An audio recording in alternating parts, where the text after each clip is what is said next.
बोलिए सतगुरु महाराज की जय, सच्चे दरबार की जय. Thank you everyone for tuning in to today's discourse. Have you heard of the hero's journey?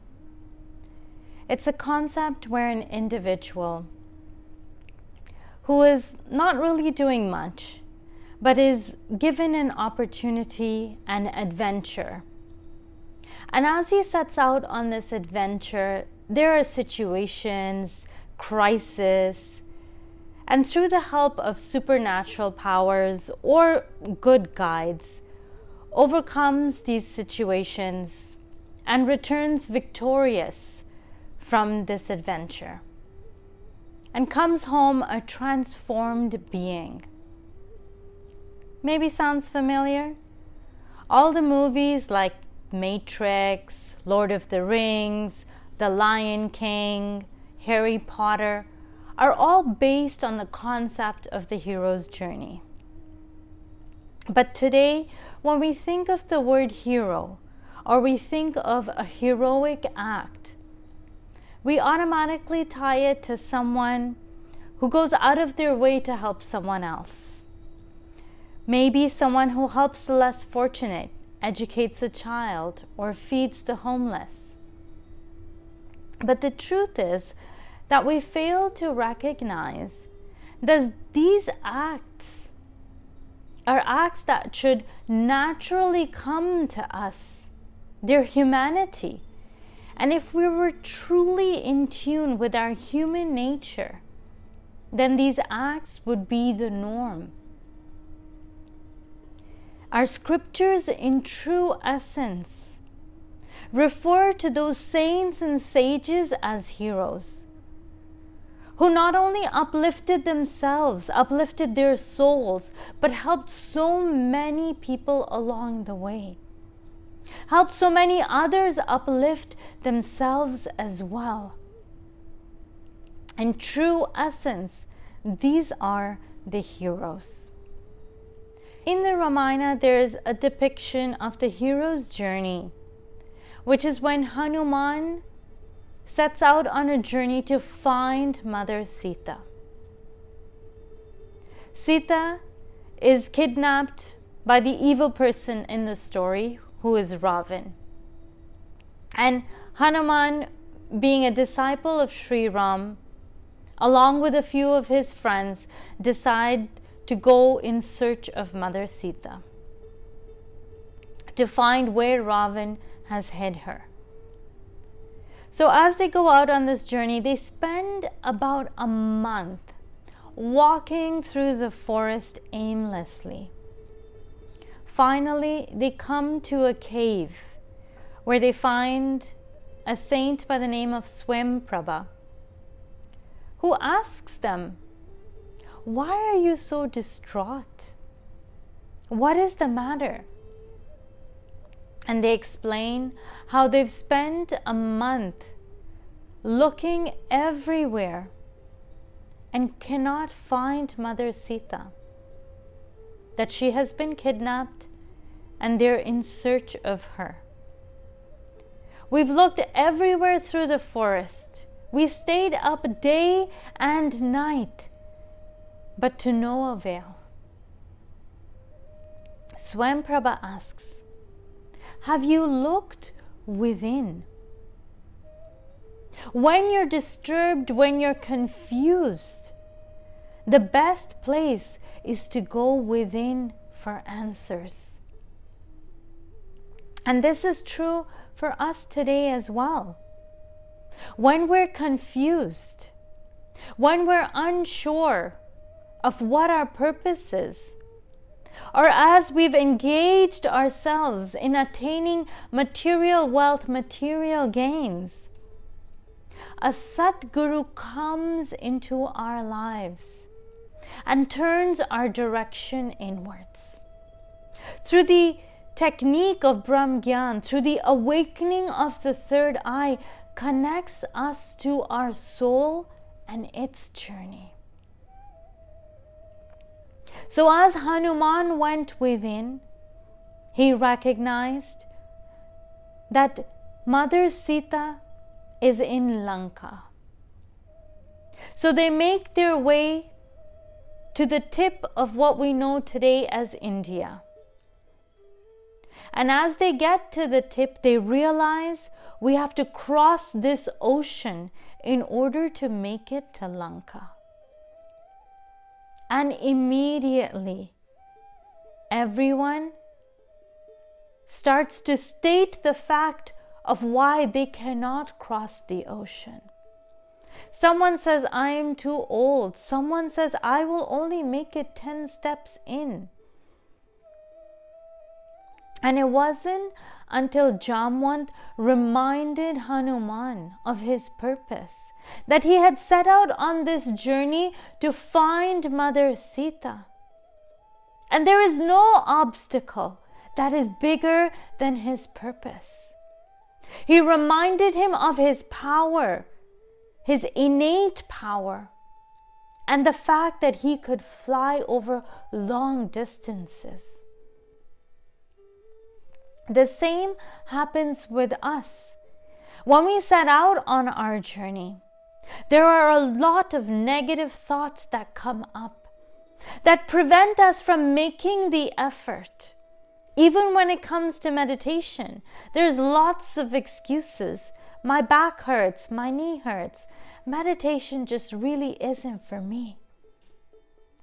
But satsangs like Jamwant remind us of our purpose constantly, over and over again, and infuses that positive energy within us, those positive thoughts within us, so that we can make the effort and continue on this journey. As Hanuman realizes his innate strength, his potential, he says, Jai Shri Ram, and takes off on this journey. He had only gone a little further, and the mountain Menak comes in front of him, offering himself for Hanuman to rest. But Hanuman says, in God's work, there is no rest. This mountain represents laziness. That when we set out on a journey, when we set out to accomplish something, to fulfill a purpose, there is no room for laziness. When scientists discovered something, they spent days and nights constantly. There was no time for rest. Swami Vivekananda says that if you want to fulfill your purpose, take up one idea with such passion that you live and breathe it every single moment. And such should be the case with our purpose of soul upliftment. That it should be to such an extent, it should hold such importance in our lives that there is no room for rest. That laziness is curbed to the side and we make a commitment to our growth. As he goes further, the queen of the serpents, Sursa, now stops his path. And she says that I am going to eat you. And without eating you, I will not move from your path. And Hanuman tries to say that I'm on a quest, on a journey to find Mother Sita. Let me go. But Sursa would not hear any of it.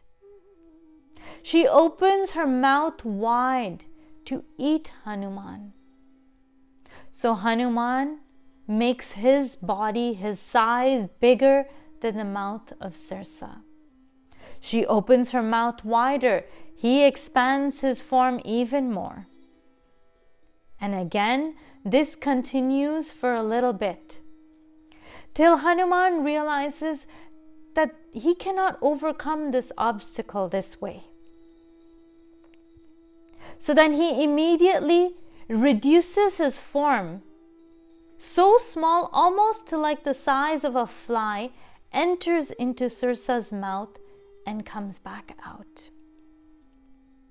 And he says to her mother, I entered into your mouth, but you didn't eat me, so I've come back out. Sursa gives in and moves from his path.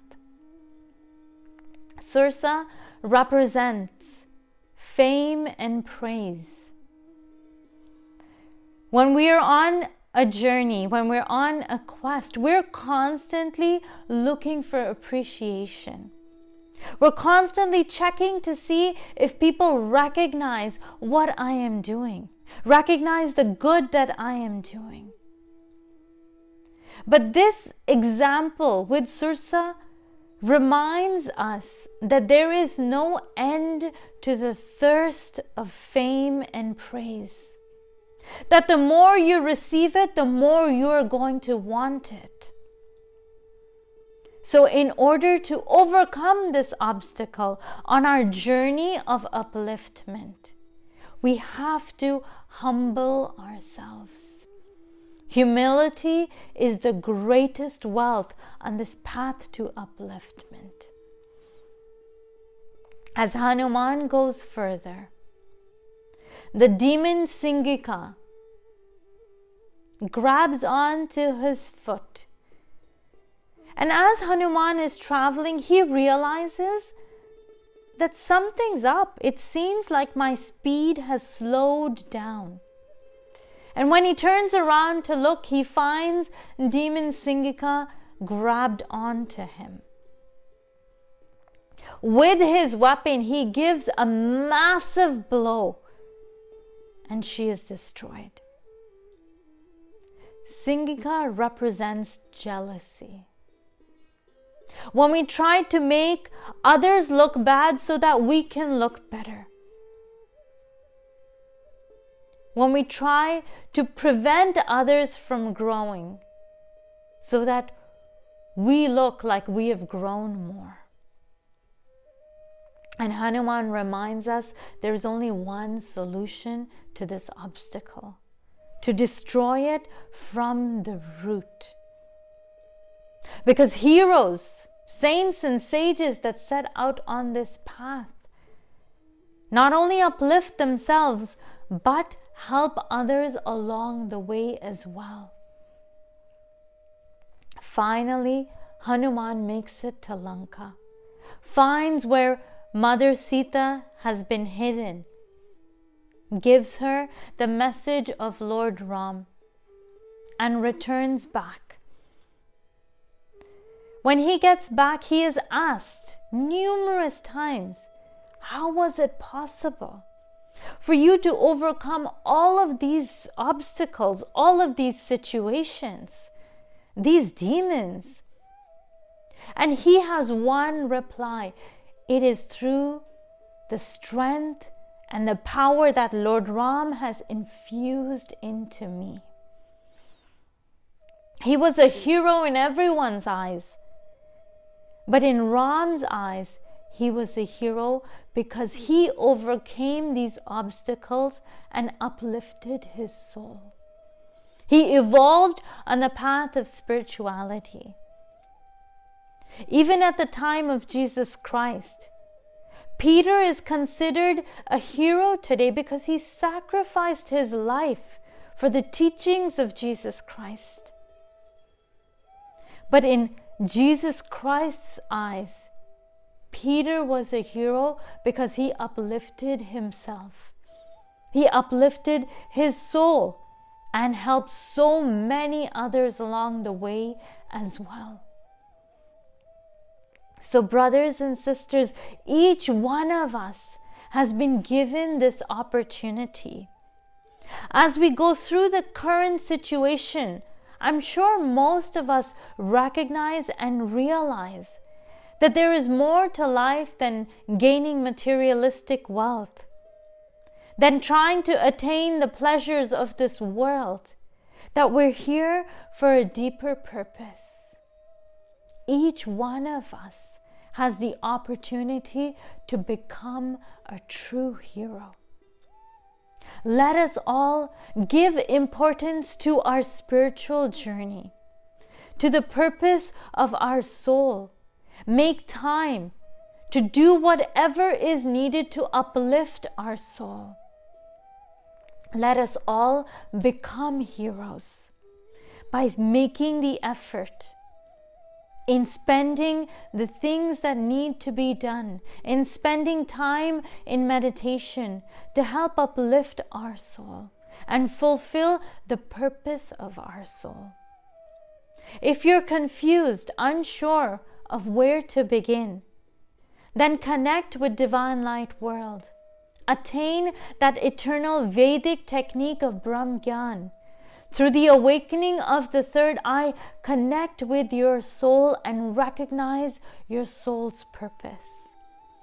If you've already started on this journey, then spend as much time as possible. Continue to walk in that direction. Continue to uplift your soul with such enthusiasm and passion.